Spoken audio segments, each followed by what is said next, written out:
L'Ornetta Fisarmonica. Degni allievi di due grandi maestri che anche loro ci deliziavano con i loro duetti con l'Ornetta Fisarmonica, quindi allievi di Luigi Lai e Ignazio Erbì, quindi due grandissimi a cui dedicherei davvero un grande applauso.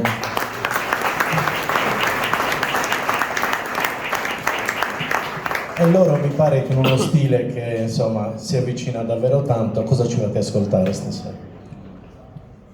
Un arroghedo da punta e organo. Un arroghedo di punta e organo, va bene, grazie.